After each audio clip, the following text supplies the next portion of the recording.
What up? What's good, everybody? Shout out to my man ATH the Great 522. We was on the phone the other day having this little conversation, talking about some stuff we're gonna be talking about this weekend. So I'm like, yo, homeboy, I got a few ideas we can, toss around or whatever. But the one that I'm gonna go ahead and put out right here, right now, is near-death experiences. I don't know if you guys ever had one. I know I've had my fair share. That's sad to say, my fair share, but I have had a few close calls. But the one that I'm basically glad that I'm still here, breathing amongst the living right now, is this one right here, that it really could have took me away. Real talk. All right. It's 2004, going in 2005. It was New Year's Eve 2004. Me, my homeboys, we out party hopping. All right. Out in the streets, heavy. My wife, or then girlfriend at the time, we've been kind of off and on, man. We went through our thing, off and on or whatever, whatnot. But this time in particular, we were on our on phase, all right. But spoke to her, said, hey, gonna be out with the boys, and I will see you when we're done, with our little party hopping, whatever, whatnot. She was like, all right, whatever, cool. All right. Got the phone with her. Boom. We in the streets. We out doing our thing. Went to this party. Did that thing over here. Went to the next one. So one of my homeboys was like, yo, my girl is having a New Year's Eve party. Let's shoot over there real quick and check that out. I was like, all right, cool. I said, but this gonna be my last one, because after this, man, I'm gonna get back to my girl. I was like, all right, cool. That's what's up. So we shot over there. Went to this place called Spring Lake. All right. Now,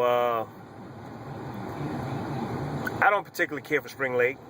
Never did like Spring Lake. Really don't like it now. But anyway, so we in Spring Lake, right? Got over there to this apartment complex. We pulls in, and there's like a gang of kids and people just everywhere. I mean, every freaking where. And I'm like, damn. Like, all right. Of course, we never been over there before, so everybody looking at us like, who the hell are y'all?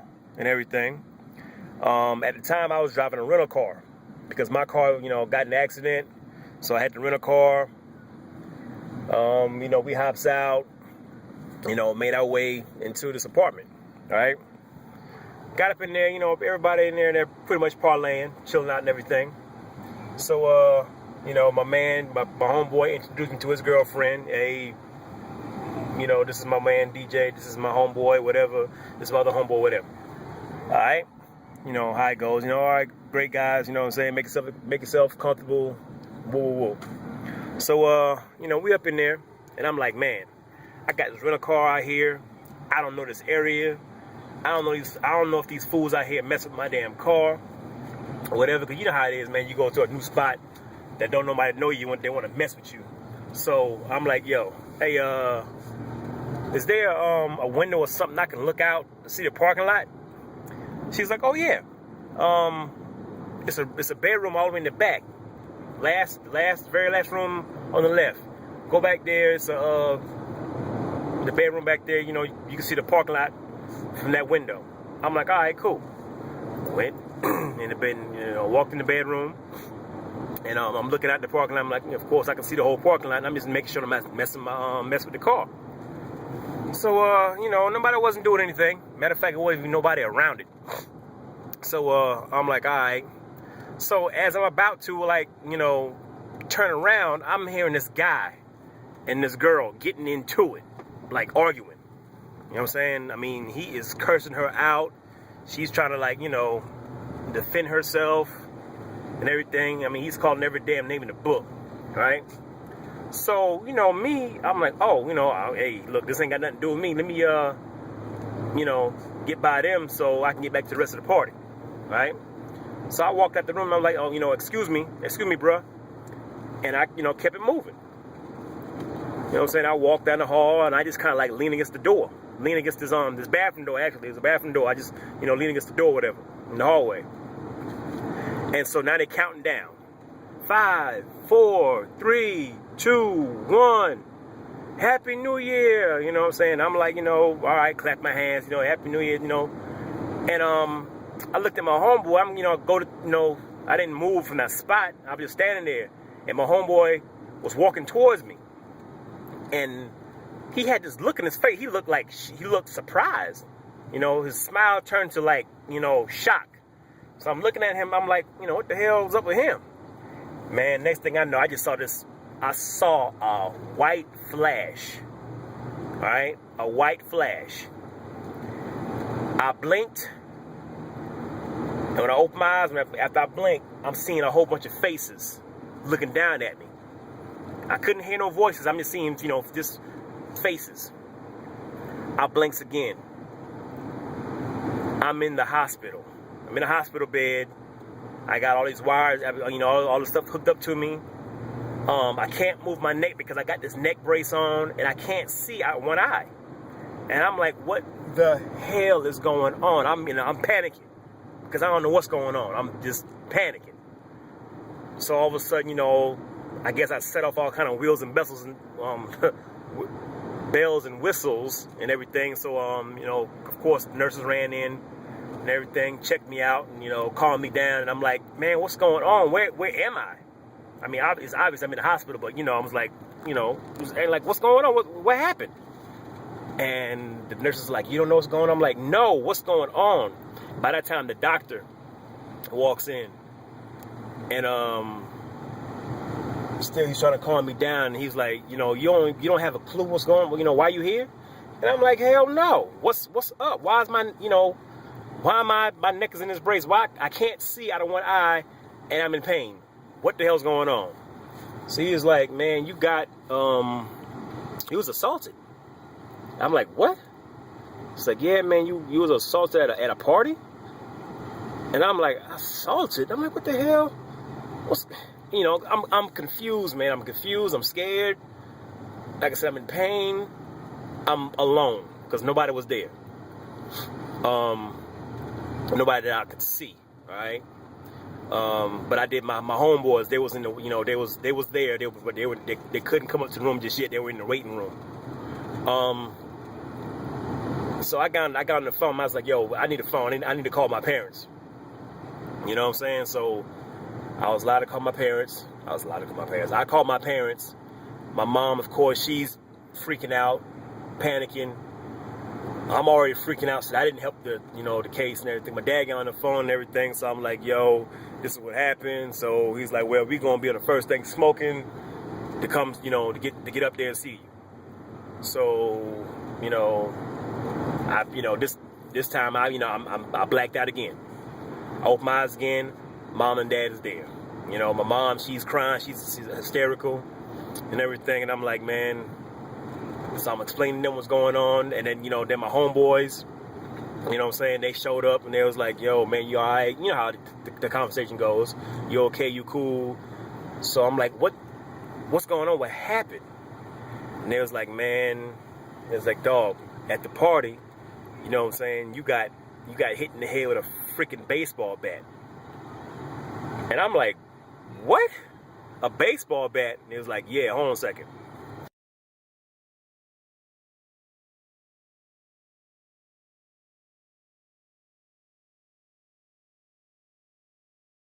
All right, so this is what happened.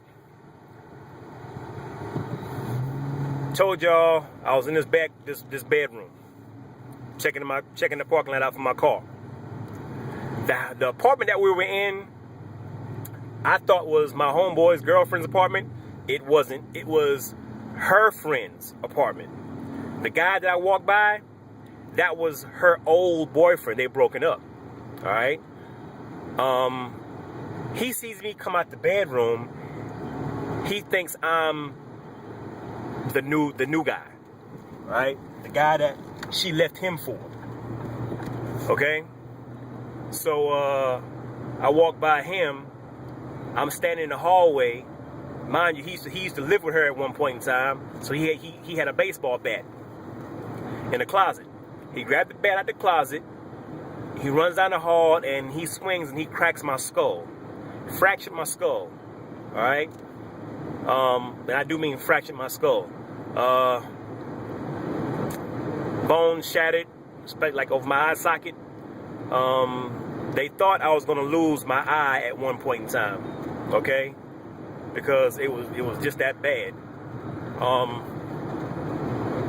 Like I said, man, I don't remember the impact, you know what I'm saying? I just remember that flash of white light. That's all I remember. Okay? But, you know, they said, you know, he cracked my skull. He hit me in the face, right? And I fell into the bathroom. And then when my homeboys went to, like, charge after him, he had the baseball bat, and he's swinging, you know what I'm saying, trying to get out of the house because it's like one way in, one way out. He's swinging, and then, you know, basically haul ass out of the apartment complex, all right? They gave chase, but, you know what I'm saying, he shook him because, you know, he's from the area. He know where to run to. They don't. So he got away. So they ran back to me, man. Like I said, they said I'm on the floor, you know, basically looked like I was having a seizure or whatever and everything. So they, you know, they of course called 911, called the paramedics, you know what I'm saying, they came and got me. They took me to Womack. That's the Army hospital because I was still in the military at the time. When they saw me, man, they couldn't do anything for me. They didn't have the equipment to do what they needed to do. So they flew me to Duke Hospital, all right? And Duke was like maybe 2.5 hours from, you know, where I live at, or in Fayetteville. So yeah. So I ended up at Duke. Of course, like I said, when the doctors got a hold of me, man, when they saw my face and they saw my eye, they was like, oh damn, he might lose his eye because, you know, the damage was just that bad around my eye socket. Okay. But you know, lo and behold, man, thank God, you know, the doctors, you know, I guess God bless the doctor's hand, man, because, you know what I'm saying, they was able to save my eye and everything. So I'm like, man, right? So again, like I said, I don't remember nothing. I don't remember any of this. The only thing I remember is everything beforehand. I don't remember none of anything else after that. All right. So everything I'm telling you right now is what's been told to me. So yeah, man. I had to get surgery, so they cut me from ear to ear.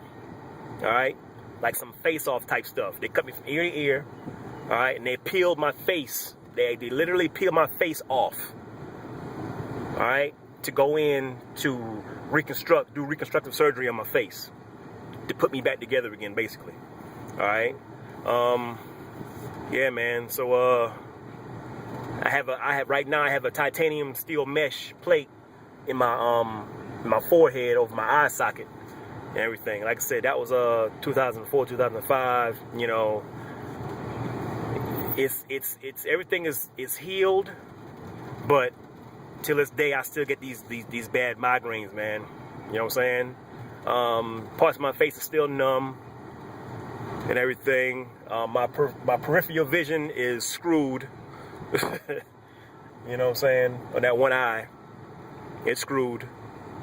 My left eye, you know, I can see out of it and everything, but like I said, it's my peripheral is all jacked up and everything. So That's gone. You know, they told me, you know, with that, it might be some form of epilepsy or whatever. Something could trigger that, and I could have, you know, epileptic seizures.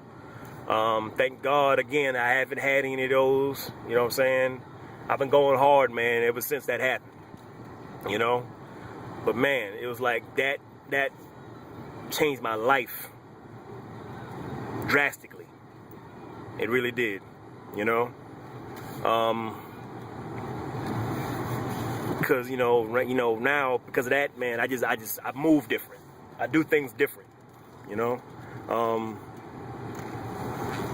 but yeah, no, I got off track a little bit. But yeah, man, when that happened and everything, I had to go to court. You know what I'm saying? After I guess I healed and everything, I was able to, like, you know, get my motor skills back and was able to walk again and function like I was supposed to. Had to go to court. Now, you know, I can't identify anybody because I never looked at the guy's face before. I never looked at him, you know. But luckily, you know, of course, my homeboy was there, and the girl, you know, she came to court, and, you know what I'm saying, she was a witness. Because, like I said, I couldn't finger the guy. So everybody else was like, you know, no, that's him, that's him, that's him. Make a longer story even shorter, or short as I can. Went to court, and this is why I hate the judicial system, man. I hate lawyers. Because, again, they are another necessary evil. Because his lawyer, because, of course, the fool tried to plead non-guilty. All right, not guilty. But see, the thing about it was, even before we get to court, this guy, when he ran to the apartment, another part of the apartment complex, same apartment complex, just another part. Ran up in this house where his homeboys was at, and was bragging like, "Yo, I just dropped this fool at old girl's house." Woo woo woo. It was this crackhead in there that was an informant. All right, he heard the whole story. He goes back, tells the cops what happened. The cops just so was on my case and was like, okay, boom, we got him. So that's how they was able to find him and arrest him and everything. All right. So no matter what he would have pled, it would have been guilty regardless. Okay, because the witnesses and the crackheads, I guess, testimony, whatever. You know what I'm saying?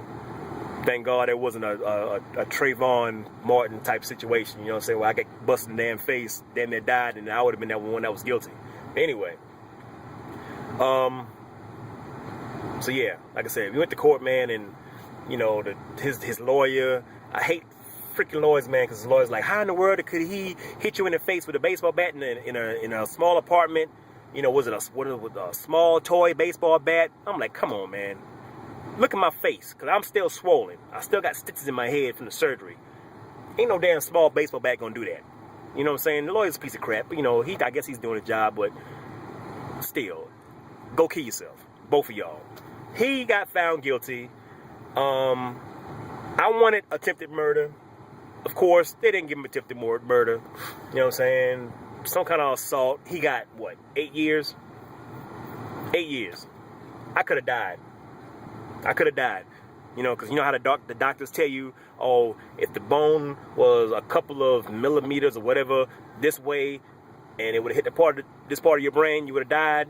I don't want to hear that, man. Even though I'm alive and well and kicking, I still don't want to hear that. But I digress. Yeah, this spot, man. But yeah, man, it's like I could have died. I could have been meeting my maker. But it's like 8 years, man. That's it. That's it. My life is worth 8 years. And, of course, he's not going to do the whole 8. This fool not going to do the whole 8. You know what I'm saying?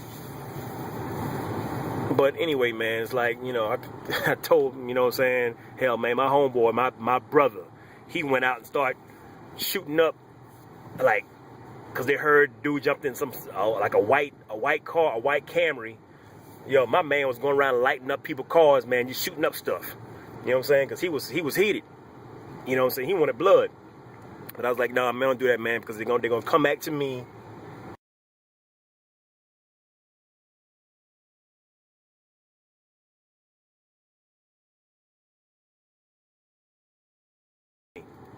I'm sorry, I'm getting off track. But yeah, man. Like I said, man, that was me, man. Like I said, I could have died. You know. Man. Like I said, man. I'm just like real thankful, man. Like I said, even after the surgery, man, I couldn't even look at myself in the mirror for like the whole month or half a month I was in the hospital. No, damn that month. I couldn't look at myself, man, because, you know, after the surgery, my face was like really swollen. I was like the elephant man. You know, I was just bad for you, boy. You know, but you know, here I am today. You know what I'm saying? I'm alive. I'm breathing. I'm talking to you guys. You know what I'm saying? Man, like I said, man. Yeah, I was looking like the elephant man for a minute. I had a little baggie hanging from my side of my face to catch the extra blood and stuff. It was bad, man. It was real bad for your boy, man. It was real bad. You know? But, man, like I said, that was a rough time in my life. But thank God, you know what I'm saying? He got me through that, you know? I really don't want to ever run into that guy because I know his face now. I know him. I know him when I see him. I don't want to run into him, man. You know, I try to, like, you know, move on from that and, you know, just learn from that. But, you know, like I said, man, I'm from the block, and the nigga in me want to do some real ill stuff to him when I see him. You know what I'm saying? Because he could have took me away from everything, man. You know what I'm saying? The life I'm living today would not have existed if I would have died.